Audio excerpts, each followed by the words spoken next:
All right. Welcome, everybody, to the Experiencer Group Roundtable. I'm J. Christopher King, and I'm here with the always radiant Stuart Davis. How are you doing today, Stuart? Spiritually conjoined twins here to conduct another event of joy and frivolity and depth. I'm really great. It's great to see you, and it's great to be with you again. It's been a long time for us, relatively speaking. That's right. We're usually pretty much joined at the hip, but we've been working on lots of projects behind the scenes that hopefully people will see in the months and even the years to come. So, yes, absolutely. Great tease to open the show with. Right? Yeah, we're just gonna go with big mystery. We're just gonna go with a big mystery or a couple big mysteries, and then we're just gonna get to the bigger and bigger mysteries over the course of the next 45 minutes or so. So this is wonderful. We've got a great guest here today, and it's great to see so many wonderful people in the chat. I see Linda Thompson, Jessica Curtis, Silver Fox, so many, Ann Tyler, Victor, Carol, so many wonderful people over there. Thanks so much for joining us. We're going to do about 45 minutes over here, and then we're going to take a quick break, and then Cay, we're going to continue on the Experiencer Group site doing an Ask Me Anything for members over there, and it's going to be a real pleasure. So without further ado, maybe I'll read a bio, and we'll bring in our guest today. All right. We're so happy to welcome back Dr. Cay Randall-May. Dr. Randall-May has been an internationally recognized intuitive consultant and medical intuitive for more than 40 years. She's noted to be at least 75% accurate by C. Norman Shealy, MD, PhD, in his 2010 book, Medical Intuition, A Science of the Soul. He also cites her in his energy medicine listing of board-certified counseling and medical intuitives. She's been an ordained minister as well since 1982. I didn't know that. Her graduate research conducted at the University of California, Berkeley, as well as Case Western Reserve University in Cleveland, Ohio, investigated muscle and nerve interactions during metamorphosis. Dr. Randall-May has taught a wide range of college courses in the biological sciences, including comparative anatomy in both vertebrates and non-vertebrates, and physiology, as well as numerous classes in extended sensory perception and energetic healing. Her many publications include Inner Visions of Matter and Subtle Energy, which came out in 2014, in which she summarizes more than 25 years of her intuitive investigation into quantum physics, which lays a scientific understanding of high sense perception, including medical intuition. More information about her work and publications can be found on her website, cayrandallmay.com. She works out of her home in Phoenix, Arizona. She's also a mother, grandmother, and great-grandmother. She's also a very accomplished artist. You can check out her artwork at cayrandallmaysart.com. And with that, it is absolutely wonderful to see you here today, Cay. Hello, Jay. Hello, Stuart. It's a pleasure to be with you today. Always a joy to be with you, Cay. Welcome. Now, for some of our viewers, it might be the first time that they're encountering you and your work. And so with that, maybe we should start with something that came up in your bio, which is, what do you consider extended sense perception? And why do you think that it was necessary to come to a term like that rather than the other terms that have often been used in the past? We're going to be talking about communication today. And so we're going to go more deeply into what I mean and what is meant by extended sensory perception. I use it all the time in my work as an intuitive consultant and medical intuitive. Just as an example, if you don't mind, Stuart, I will point out something. A while ago, because it was last year, I did a reading for Stuart, and I scoped, that is, I used a type of clairvoyance or remote viewing, looking carefully through his body at the physical detail of his body, and I noticed a tooth that was strange. It didn't seem like the others, and so I pointed out to him which tooth it was, and this is extended sensory perception. I was in Phoenix. He was, I don't know where you were, Stuart, at the time, but you certainly were not in Arizona. And we were thousands of miles away. The question is, and this is very, very important because it's what we're going to be talking about today. How in the world is this possible? And I think it is not possible to understand how things like remote viewing, telepathy, clairvoyance, medical intuition work unless one really understands perception. And I don't think it's possible to understand perception without understanding consciousness. And so I welcome the opportunity to come and discuss these really important, fundamental phenomena with both of you gentlemen and all of the individuals who are tuned into us today. Is it possible that we could put up the first PowerPoint? Cay, if you don't mind, could I super quick Oh, interject? Because please, I, whatever. I love that you have initiated our conversation today with this event, because I'm completely open and eager actually to share what happened in that initial reading that you did with me. It's a great illustration of everything you just framed up. So we've never been together in person, and when you did this initial reading for me, the tooth that you're referring to, you specifically, and I have a recording of this, in scanning my skeletal structure, you identified that the most rear molar on the top left side of my jaw had a structural issue that was not a cavity. And there you paused and basically said, there's something wrong with this tooth, but it's not a cavity, and it's the top left tooth on the left side. And what really shook me in my boots was that tooth, uh, a year or two before, a while before, a third of it had just broken off and fallen out of my mouth one day. And of course, that day I was alarmed and thought, oh my gosh, I'm going to have to get this tooth pulled or rebuilt or whatever. But it never caused me pain. I have no other issues with this tooth. And so I, like most of us do with dentists, I put it off as long as I possibly could. To this day, that tooth remains mouth broken off and there's a chunk of it missing. But I also never told a single soul on earth. My dentist doesn't know that fact. My wife and kids didn't know that fact. Like, I have never spoken to anyone about that fact. And so within the first 5 minutes of the reading, for you to identify this specific, hyper precise location in my body, to your point, how is this possible? What are the mechanisms and modes of perception that would make this online for you and so immediately recognizable? I wanted to just offer that to frame it up to our listeners, how precise and personal and specific your work can be in this respect. Thank you, Stuart. I just thought it's always good to start with kind of an example rather than generalities.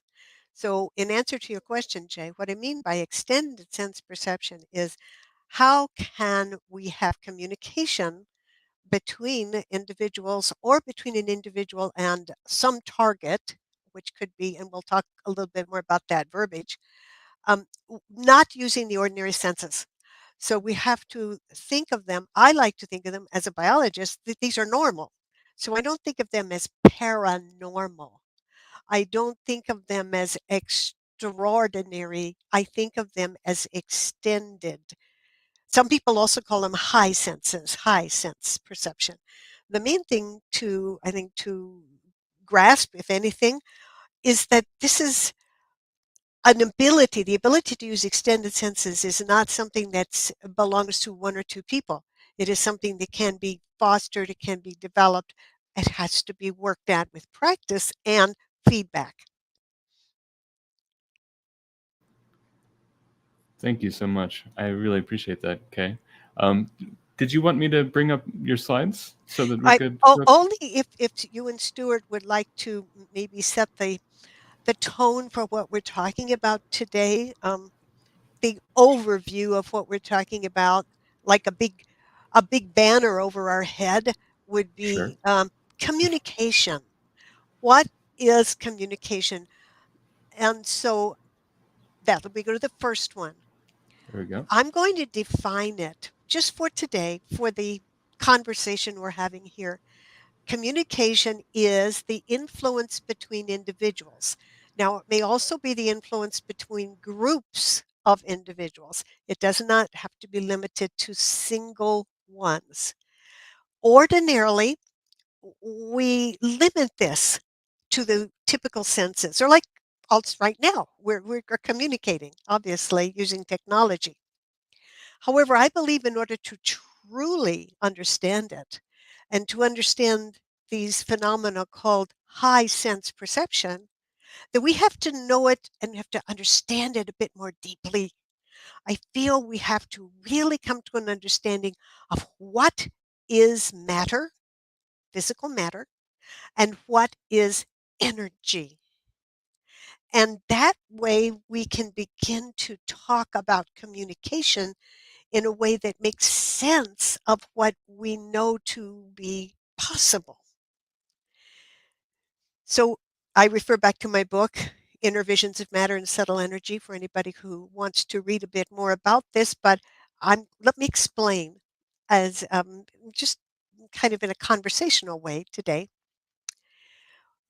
We've been taught, you and I have been taught, that our communication is due to our physical brain. And absolutely, that's true. If we have some kind of brain damage, a stroke, or God forbid, some accident, we're not going to be able to communicate. That physical brain is an absolute reality. And I'm a biologist and I've studied the nervous system of vertebrates and invertebrates. It's an absolute reality. I'm not denying it. But the high sense perception that I had with Stuart in that reading did not use my physical brain. My physical brain was part of it. There was something else. There was something else at work here. And what is that else? In order to understand what that is, I believe we have to understand the very nature of matter itself. So just think about what's around you, the desk around you, the earphones on your head, the clothes that you're wearing. What I'm talking about applies to all of it, as well as our physical bodies. First of all, you and I have been taught that stuff is stuff, right? The desk is the desk and the clothes are the clothes, and that's it. I am here to tell you that matter comes and goes. It is distinct, it is solid matter, and then it is pure, generalized energy. And this flicking back and forth, I call corporalization. We could call it forming or focus of undifferentiated energy. And this happens, these events happen billions of times per second.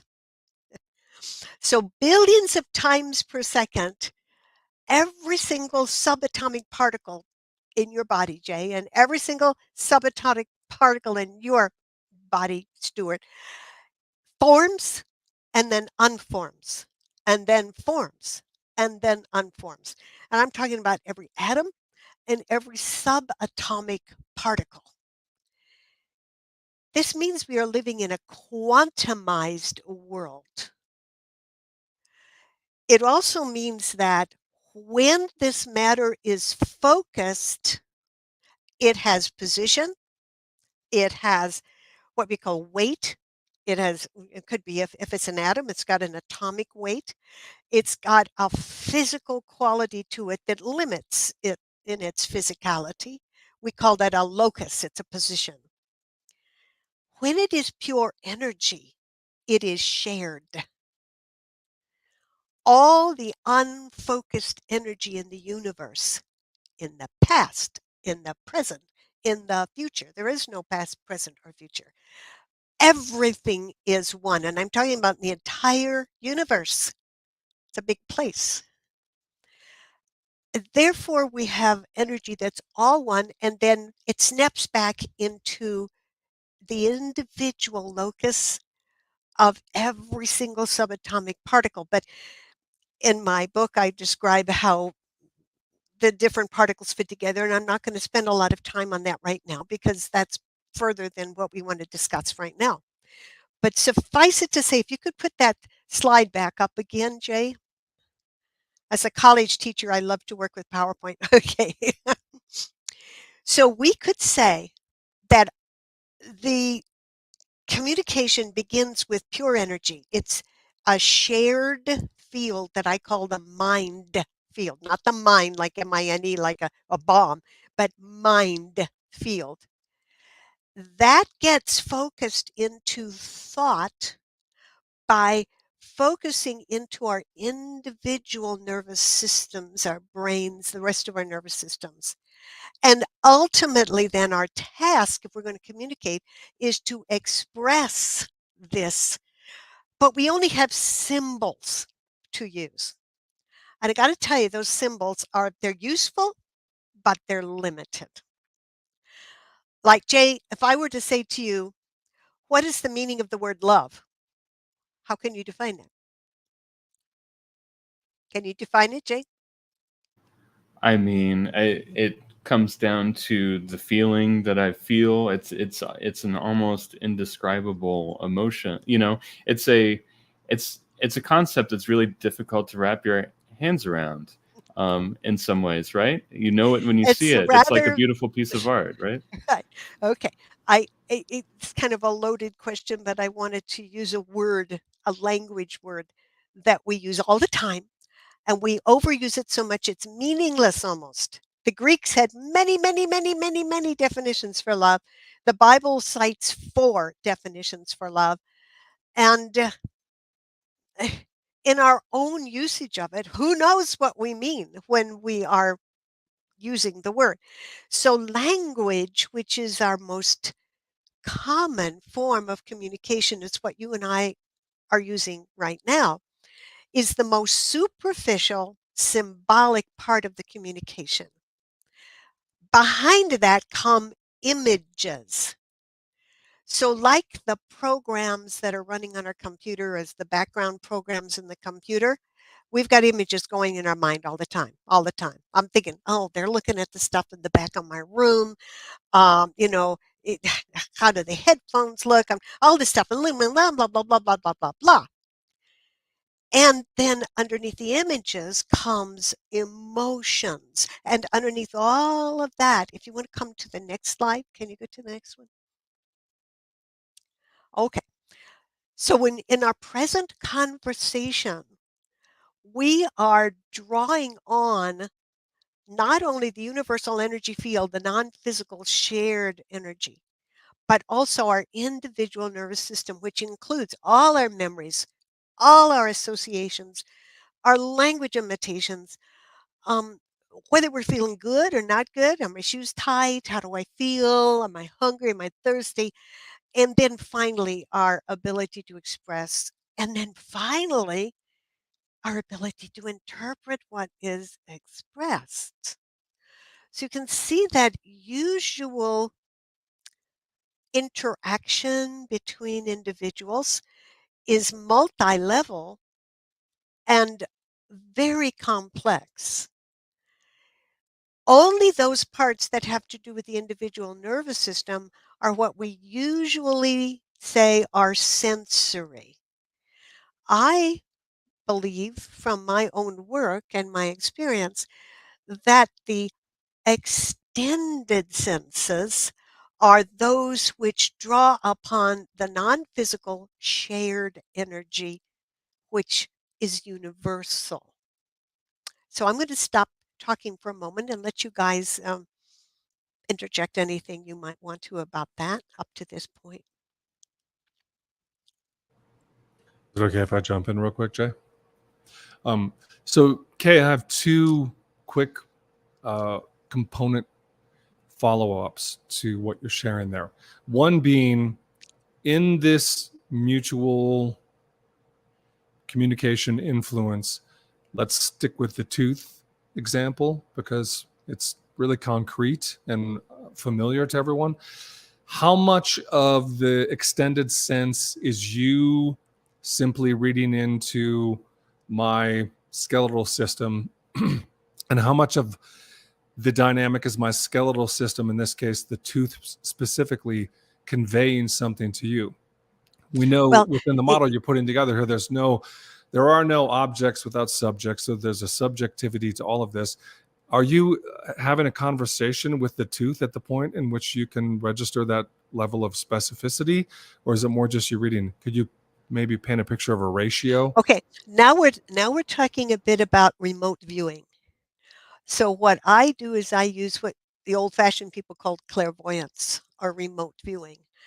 And I believe after using remote viewing for many, many years and using it almost on a daily basis, because I talk to people all the time, what it is I am setting my intention to communicate with my subconscious mind as I open up the gateways to my physical brain to shared impressions specifically for my target.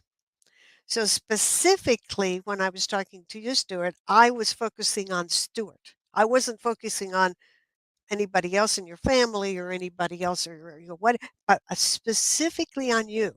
And we're going to talk a little bit later about how we can um, gain access to the universal knowledge.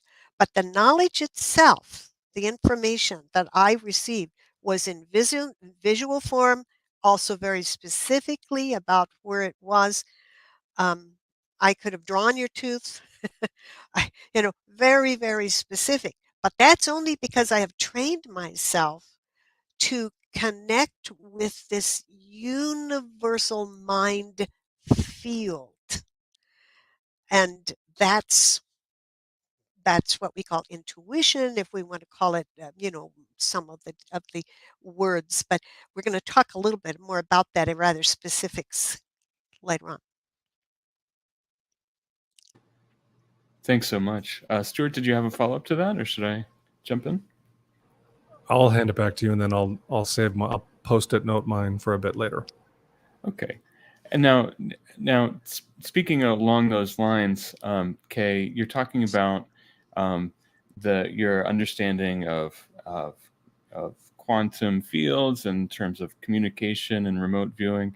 I know that you know, to be kind of persnickety about these terms, I know that you have a term that you think of as transdimensional communication. Is that right? What do you? This is not what I would be calling Okay. or transdimensional. I can talk about that later. This is Okay. all three-dimensional. Okay. Should I jump You back to the see, slides and we can just keep going from well, there? no, let me Okay. define this so that we can avoid some confusion, because it's a good time to interject this. Sure. All of the blinking in and out of corporeality that I've been talking about in the third dimension, because that's where we are right now, you and I. So throughout the universe, everything that's physical in the universe that we can see with our telescopes and all that, that's third dimension. So that means it's blinking in and out of corporeality in unison.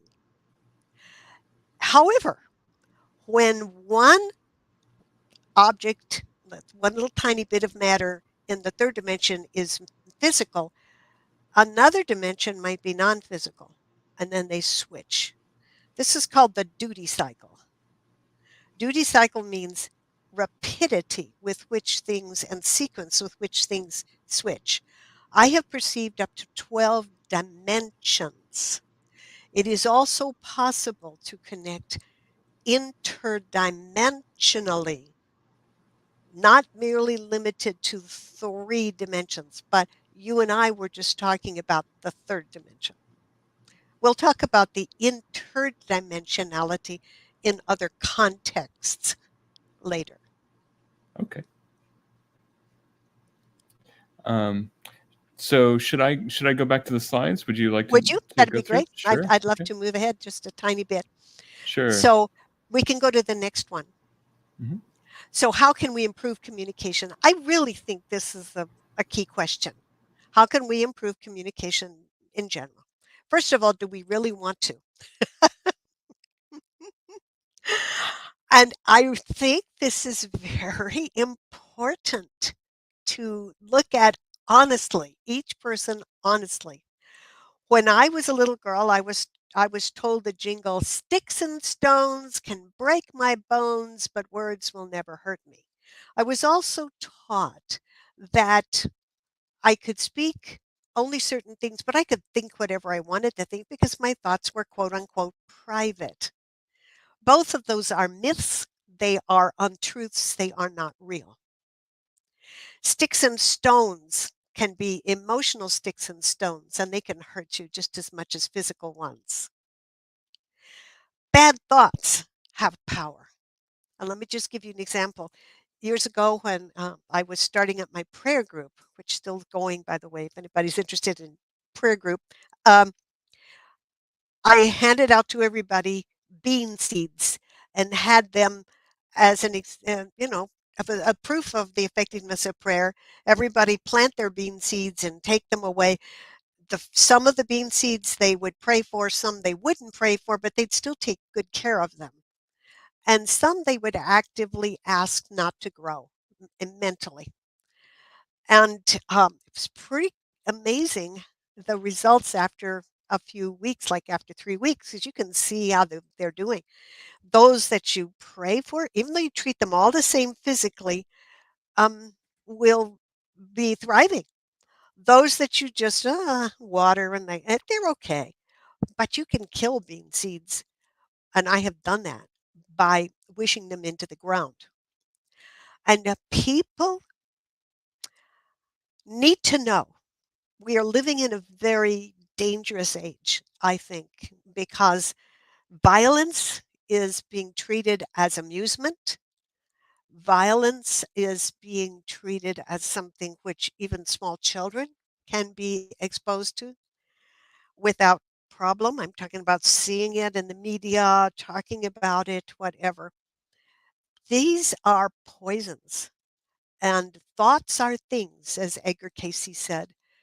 And if anybody doesn't know who Edgar Cayce was, he was our best remote viewer. He was a tremendous psychic. Thoughts are things. And so this is very important. So we have to ask ourselves, do we really want to communicate more effectively? Because most people are like what I was taught. They'd rather keep their own thoughts to themselves, and then they'd rather put forward the symbols of the language. Yes, Mr. and Mrs. So and so, it's so nice to meet you. And you're in the back of your mind thinking, boy, I wish I was at home doing something else, kind of thing. And so, if we had more honest communication, polite society would be more difficult to maintain, or we would have to be more honest.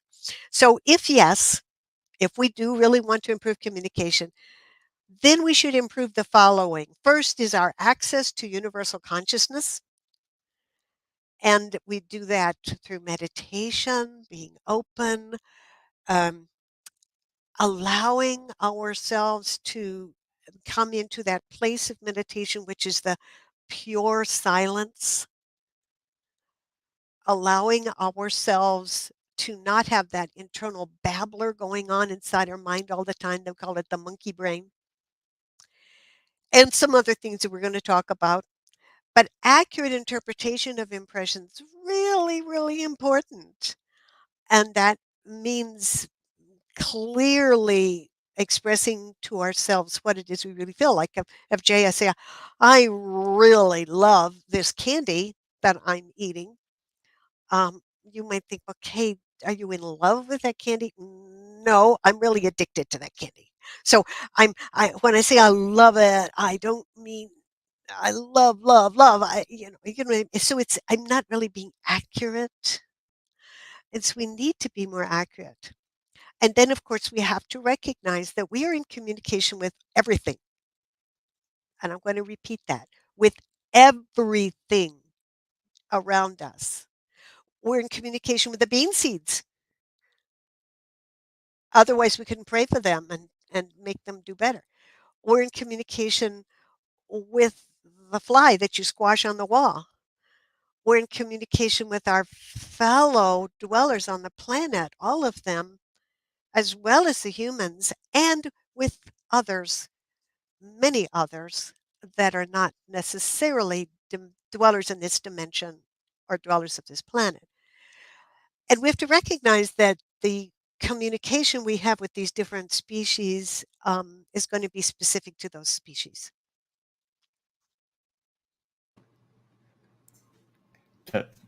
That is a brilliant and tantalizing lead-in. Stuart, do you have a follow-up question about that? Oh my God, if I could only distill it to one question. So, Cay, what I would like to do is a classic transgressive misstep that I often make as someone in conversation, which is I'd like to bundle some questions together under the umbrella of one.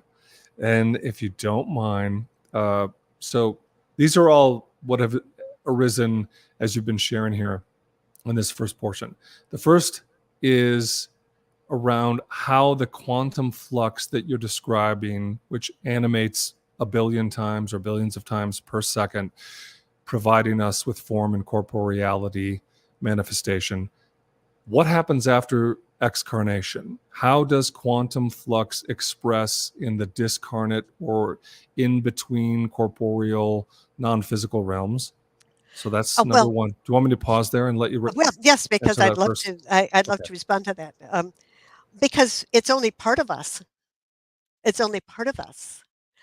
The physical manifestation you might think of as the very top of the pyramid.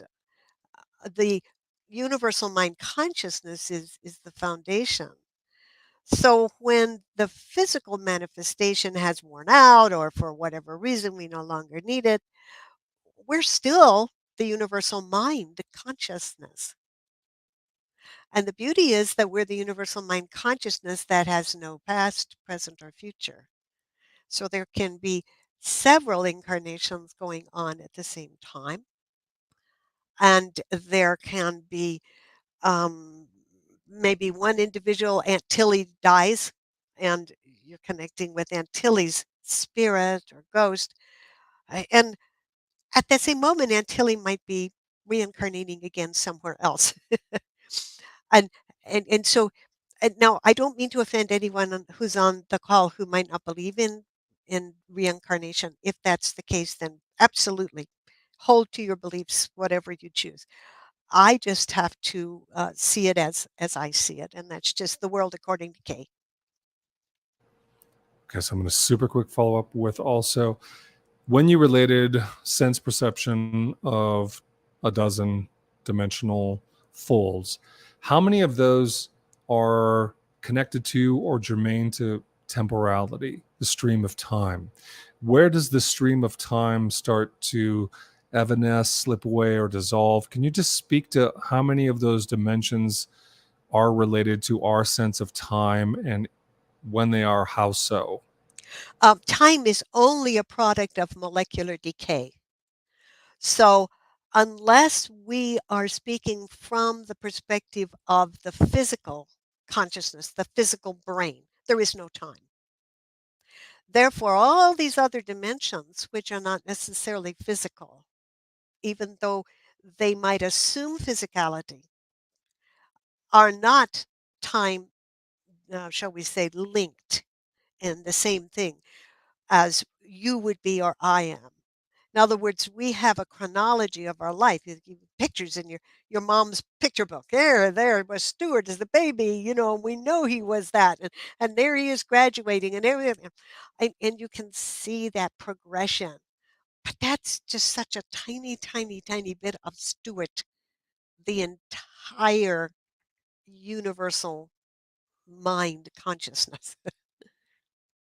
This is great. We're getting a lot of questions in real fast. I swear to God, Jay, after this, I'm handing the baton back to you. Last one, Cay. So do you feel like these extended sense capacities are intrinsic and native upon birth, and so they lie more as a latent opportunity or potential for every human being? Or what degree is emergent? So, what's the evolutionary component in which we're cultivating these and they're strengthening over generations, centuries, and millennia? Can you speak to the polarity there? Well, of course. First of all, remember the extended senses must be translated through the physical brain. So, where the limitations come is more the physicality of the nervous system. But given a nervous system that is and I'm talking about human, which is of the usual level. I mean, if all the parts are there, then absolutely high sense perception, extended sense perception can be trained and learned. However, if I'll just digress just a moment. Years ago, when I was at ASU as an undergraduate, a dear professor of mine was a herpetologist. He had a whole room devoted to his favorite snake. His favorite snake was at least 20 feet long, and it lived in that one room. And I, as an 18-year-old, 19-year-old, was working as an undergrad in the laboratory.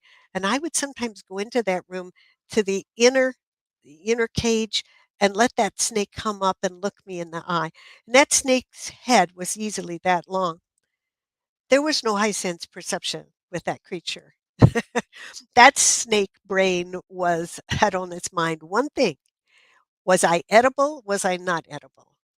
Or was I going to bring it some food or not? That was it. There was no affection. There was no lack of affection. There was no hatred. There was nothing.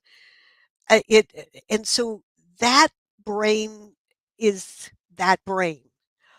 And so it is with everyone. Everyone has their own capabilities, and they brought over from other lifetimes and other things. And I think that most individuals definitely can develop high sense perception if they choose to. But just like me, I mean, had I wanted to be a pianist, a professional pianist, I would have needed several lifetimes to get that. I tried taking lessons, I practiced, I did all these things. It was just not for me. So, it's just that everybody has their things that they choose to do. So those people who have a propensity, past life connection with this, they're going to want to do this even more. But everyone can develop it. Absolutely. I've got a whole quiver full of questions now after those last responses. But I'll follow up on one thing that you were just talking about, which is maybe the 20th mind-blowing thing that you've said in the last half hour, which is kind of detecting the inner world of that snake, right? And that gets me thinking, like, can you give another example of maybe when you've been surprised by the inner life of an animal, Oh, or what's absolutely. been? Yeah, thank you. Absolutely. Um, um, Here again, our expectations sometimes overshadow what the reality is. I had a gerbil many years ago, back when I was in graduate school. I had a gerbil and I kept it in a cage and I fed it gerbil food and I thought I was being nice to the gerbil. But then I also wanted to do interspecies communication with the gerbil because I've been doing this stuff forever. You got to realize that I did always. So one day I sat there and I really communicated. I was shocked. That thing was so angry. That thing it felt so put upon. I had really, really destroyed its life because it was not, it was a lonely gerbil. And uh, I felt so bad. I got rid of it. I gave it back to the place where I originally purchased it because I felt, uh, I was thinking warm and fuzzy Walt Disney kind of thing, where it was going to love me. That gerbil did not love me. That gerbil was angry. So when we really, really connect with our fellow species, we have to be prepared and honestly understand what we're perceiving. Because, gosh, guys, you and I don't have the right to run roughshod over the ecosystem. I'm sorry about that, but we just don't. We don't have that right. And we're reaping the whirlwind because of it. Thank you so much. Deeply appreciate that. Stuart? I don't know, Jay. I feel like I stacked up 4 questions there in a row, so Okay. I think it's still your Okay. turn. Okay. Sure. Here, I'll take one then. So you were speaking earlier about how many dimensions in your from your perception and from what you've Yeah. encountered are kind of unmoored from our conventional, monkey brain understanding of space time, right? So in developing your understanding of the kind of wider ecosystem, the wider universe or multidimensionality of things, was there ever a point where you became kind of distracted or unmoored by the kind of vast timelessness of these other realms? I will say I'm a bit in awe because if you think about this, if one thinks about it, and I've seen up to about 12 dimensions, um, but most of the creatures from most of those higher ones are just light, just creatures of light to me, to my perception, to my limited perception. I am more in awe of the basic thing just with the 3 dimension, because if everything is winking in and out of corporeality, billions of times per second, what keeps it coming back to the same place? So if I'm not seeing you guys, change form in front of me. There's a lot of consistency here. And I believe that everything moves through the energy moves through what I call the etheric template, and that there is a very precise alignment of where these, I call them gravitons, where they actually form. And this extends throughout the entire universe. That's the meaning of 0 point energy, by the way. We could talk about that if we wanted to. But anyway, the universe is filled with the matter coming in and out of corporeality. What keeps it what keeps it coming the same? And I call that the mind of God. Because there has to be, and I'm not personifying it, I'm not talking about a God with a harp on a cloud. I'm talking about what could be called the unspeakable or unnameable universal force or planning or that which makes the whole show go. And so I'm in such great awe of that because I can't wrap my mind around it. Because it's not only making every single subatomic particle in your body, Jay, and your body, Stuart, and my body, but look at the sky and how many universes are out there, how many stars, how many worlds with other individuals are all winking in and out of corporeality in unison and all not falling out of pieces. Something's holding it together. And I believe Dr. Einstein came upon that same realization. He to paraphrase, he said, you can't study science without coming into spirituality. You just can't. Because people who say, oh, there's no spirituality, there's nothing else other than physical, they don't understand, in my opinion, the full ramification of that statement. There's something way, way beyond. And that is awesome. Oh my gosh, thank you, Kay. There's we kind of we said initially that we were going to do just 45 minutes over here, and then we were going to take a 5-minute break, and then jump over to the other. Is there any? Do you have any? Are there finishing thoughts that you'd like to have over here? Would you like Would to you extend move the to the conversation? next slide, the Sure. last slide? Okay. So this is just kind of a summation. The extended sensory perception would be defined like we call the term telepathy, mind to mind communication or consciousness to consciousness versus what I call the Holmes Watson effect. Holmes Watson effect, if you remember from Sherlock Holmes, Holmes was always so called reading Watson's mind, and it was all just logic. He just knew what to expect. So mind to mind communication is not the Holmes Watson situation. This also includes remote viewing, used to be called clairvoyance. When we think about Stuart's tooth situation, we're looking at things at a distance, and interspecies communication. It is not, by that, conditioned training. And a lot of people say, oh, yeah, I've got my wonderful little poochie here. I've got my cat here. And we communicate all the time. Well, you may, but if your cat was like my cat, your cat has you trained. my cat had me trained, and she wanted to be groomed every day. And if I didn't come over and groom her, she'd give me the paw, which was she would reach over with her soft paw, and that for sure would get me. And I'd come and I'd get the brush and the comb and I'd groom. She conditioned me. So we're not talking about that.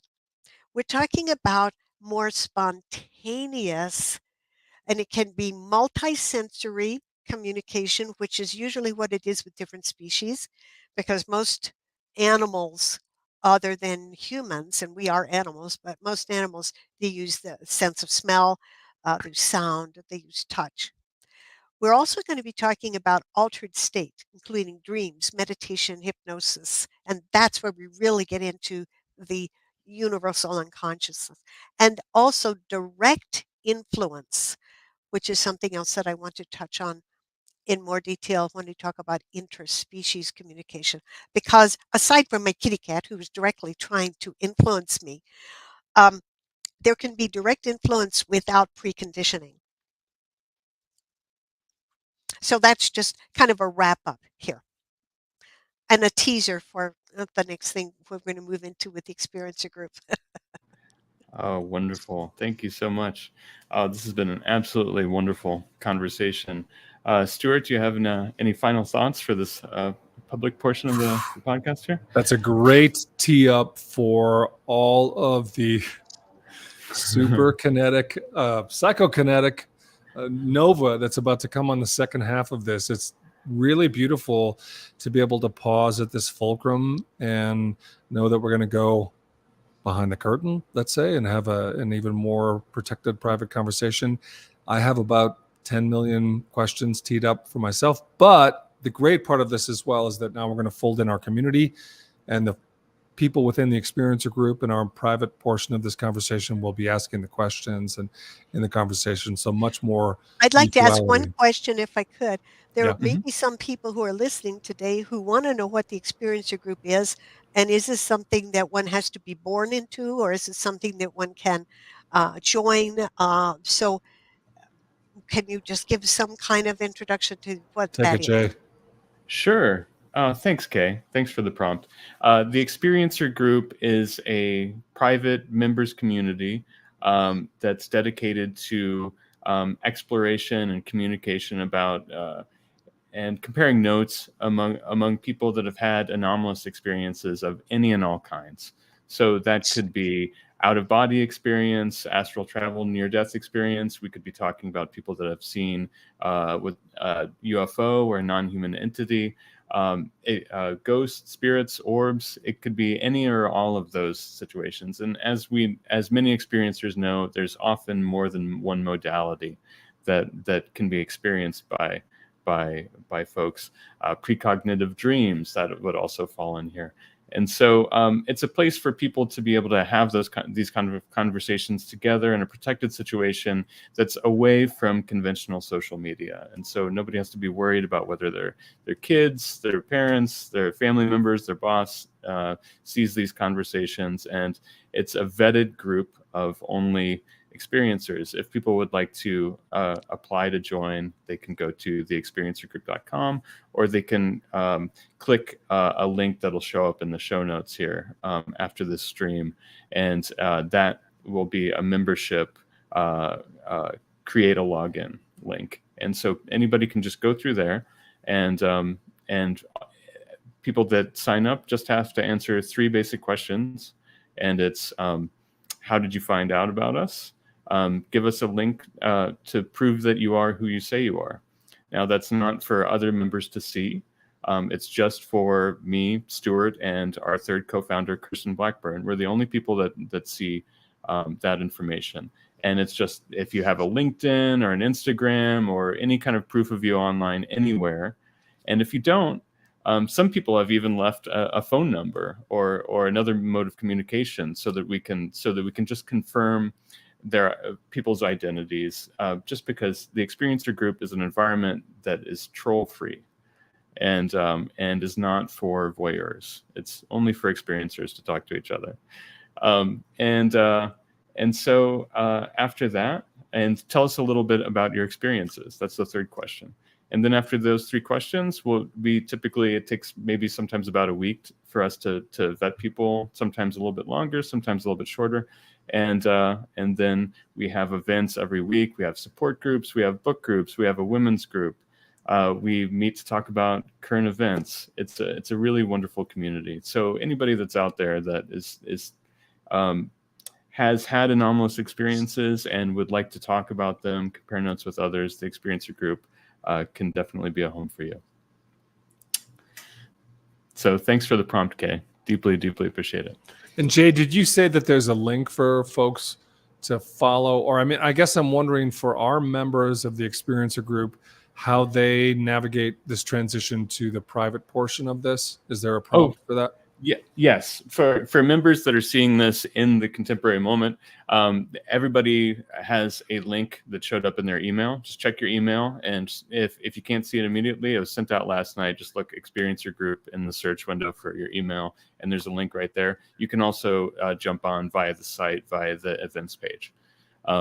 So with that, we'll take a quick 5-minute break, and then we'll join for the members Q&A. So thanks so much, everybody that came here for the chat today. It's absolutely wonderful to see you all. And thank you so much, Cay, for your time and your generosity with this wonderful, mind-blowing conversation.